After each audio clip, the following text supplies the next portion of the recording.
Hi everybody, Dan Illman here with the Coast to Coast Pick 5 analysis for Sunday, January the 22nd. It's a $1 minimum wager, low 15% takeout, racing from Santa Anita and Gulfstream Park. Let's kick things off with leg A. It's race number 8 at Gulfstream Park, 5/8 of a mile. It's a first level allowance with a $25,000 claiming option. I'm going to go too deep in here. The 1 Meet Me in Kingston, the 2 No Angel. Meet Me in Kingston went fast on the lead last time out. I'm not going to be fooled by those fractions, however, in the turf debut, because that race the pace just held up. There was no closing going on whatsoever, but it looked like a live race. The 4th place finisher came back to win with a 90 buyer speed figure and a $25,000 starter allowance. Meet Me in Kingston breaks from the rail and just looks like the best speed, and you can't beat speed going 5/8 of a mile on the turf. No Angel, the number 2, is a horse that has prior good turf lines back in the Mid-Atlantic region at Laurel, at Pimlico, and ran quite well in his first start down in South Florida over the synthetic surface last time out,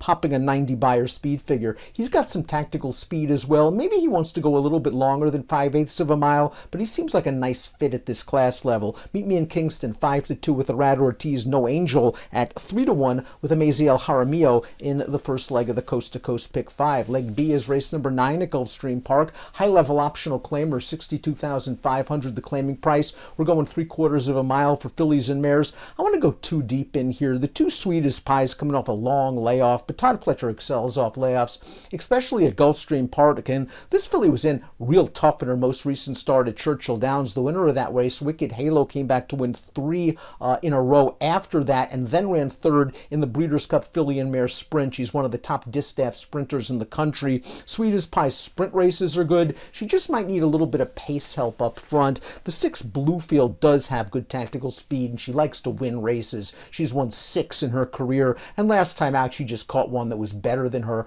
odds-on favor. But Bluefield ran well to be second, going 7/8. I like her cutting back to 6. If I had to add another horse, it would be the 7 More Than Vows, who might be the main speed, but I do think Bluefield, the 6 at 2-1 with Edgar Zayas, can keep that horse honest. Sweetest Pie is 6-1 with Luis Saez aboard. Leg C is at Santa Anita. It's race number 3, $25,000 claimer, going 5.5 on the turf. I'm going to go too deep in here. I do think that the number 7 is going to be real tough right back. That's Chaos Theory, a horse that sat just off the lead and then ran past the leader Maven last time out, and I think a similar trip is coming, breaking outside Maven with good tactical speed. If those two hook up in a duel, maybe the number 1 finally here will get the right setup. This horse doesn't have a lot of speed, but he does have upside potential, and he can rally from the back of the pack. So I'll go 1 finally here with Herrera at 4-1, and the 7 Chaos Theory with Barrios at 2-1. Leg D, race number 10 at Gulfstream Park, mile on the turf, $20,000 maiden claimer.